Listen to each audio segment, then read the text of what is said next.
The Great SKAVEN Wars.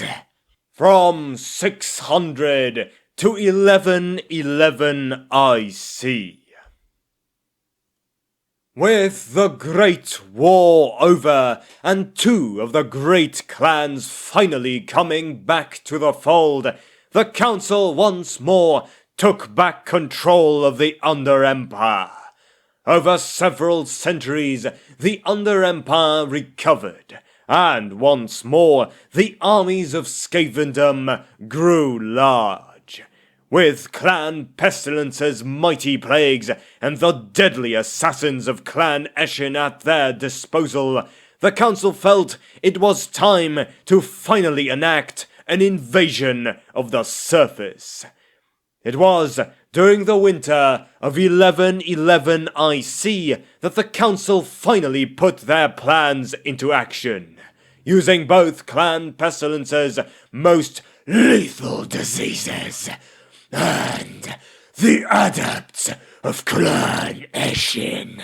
A small task force of SKAVEN assassins infiltrated many imperial cities and unleashed a wave of bioengineered diseases. The plagues were dispatched within several imperial cities almost simultaneously.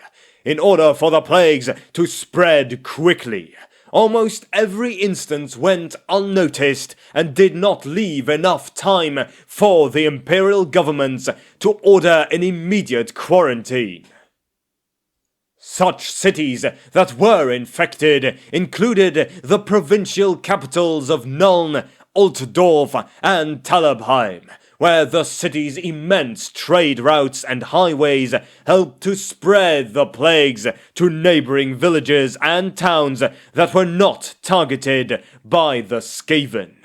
Those towns that caught news of the plagues began to close their gates to everybody, citizens and refugees alike.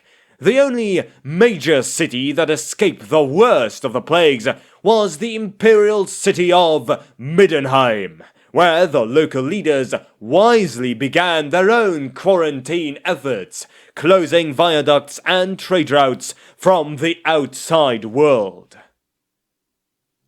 Whole villages were lost, and the numbers of the dead began to outnumber those of the living as the Empire died its slow death.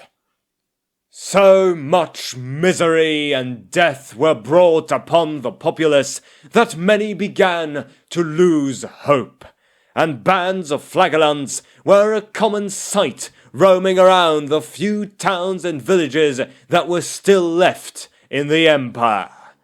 It was, finally, at the start of spring that the plague began to subside. People once more began to regain a bit of hope and felt that the worst was over. But they didn't know the true nightmare that was coming to destroy them all. As the Great SKAVEN Wars were soon to bring the Empire to its knees. As if this was the sign to attack, thousands upon thousands of the verminous host began to emerge all around the extremely weakened Empire. In a matter of time, the whole countryside fell into the hands of the Under Empire, as the imperial armies were far too few and weakened to form an effective resistance. Whole armies were outnumbered and destroyed, with the corpses of the slain being eaten up and crops and livestock plundered by the SKAVEN armies. Even fortified towns with stout walls were being assailed by the hordes, as even these formidable defenses were destroyed with relative ease by the SKAVEN's war machines. The Imperials were helpless against this sudden onslaught, and only the bastion cities of Nuln, Averheim, and Altdorf managed to hold out against this assault, while the north was beginning to buckle under the still rampant plagues. By 1115, the incompetent Emperor Boris Goldgather was killed by assassins sent by Clan Eshin operatives. Having done nothing during the Black Plague, the hated emperor simply hid himself within his manor and had party after party while his people suffered during this dire time. His death was little remembered and little mourned. Along with his death, the armies of the Under Empire continued their tyrannical grip on the outskirts of the city, with starvation beginning to take its toll upon the city's defenders. Soon, these cities became the only bastions of human resistance all throughout the land. And if they were to fall, then the Empire would be finished. Several years later, slaving operations were being implemented as the Horde systematically rounded up those humans still surviving outside the city's walls. Those captured were hauled in long columns of carriages to be brought to the slave pits of the former towns of Ubersreich and Pfeildorf in the province of Wissenland. Those lucky enough would work above ground, where they would plant and grow the food necessary to keep the SKAVEN war effort going, while those less fortunate would work at the mines, doomed never to see the light of day ever again. As slaves and plunder were stripped from the Empire's lands, the status of Clan Pestilence grew exponentially. Even the other Lords of Decay, try as they might, could not deny the potency of the dreaded Black Plague.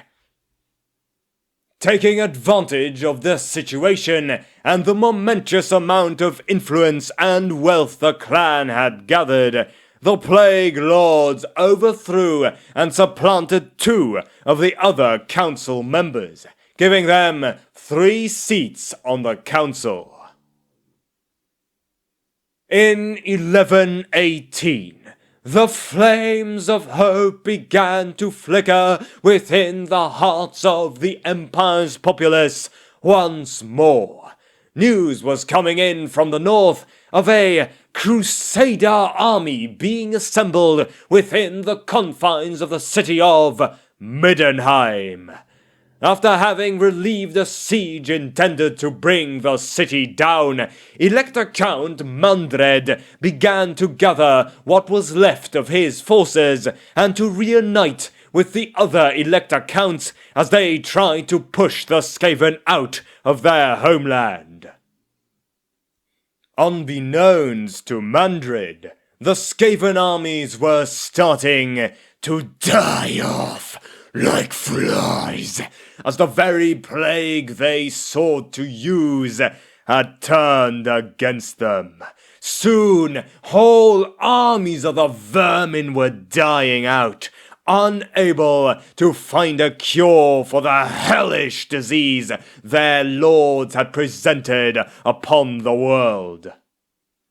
With the SKAVEN armies in disarray and lacking the overwhelming numbers to beat their foe, Mandred took the initiative and rallied the surviving Elector Counts to his anti-SKAVEN crusade.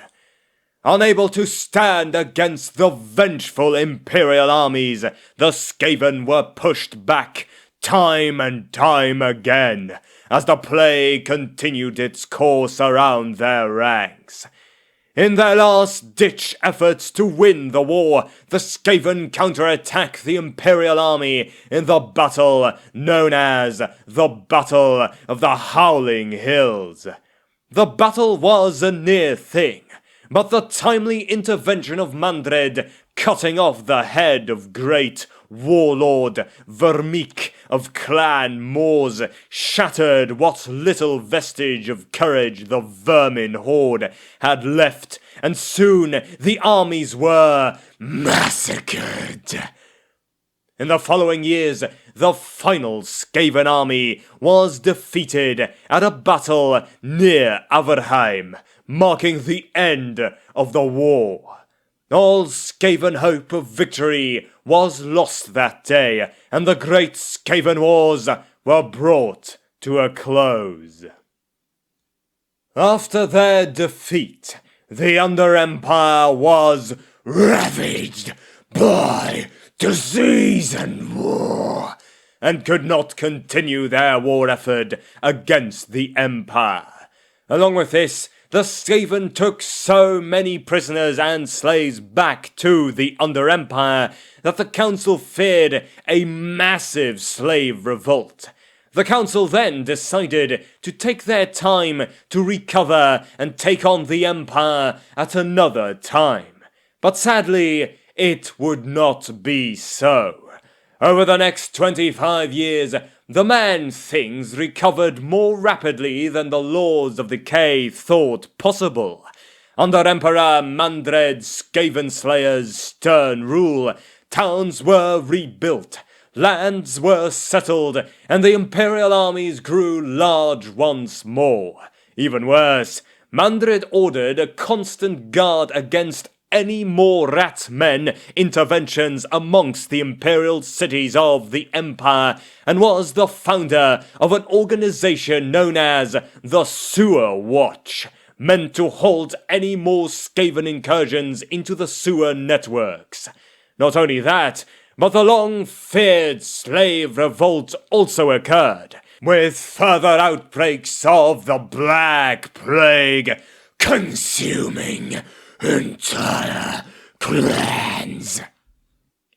Due to their nature, the council members began to point the finger of blame at each other rather than to take responsibility themselves. This division eventually split the council between the 3 plague lords and the other council members, as each side spat accusation and blame at the other side for the loss of the war. Those clans who were ridden with disease also demanded compensation for the plague that ravaged much of their strongholds. This instability eventually forced the council to halt any further operations within the Empire, except for one last act of vengeance.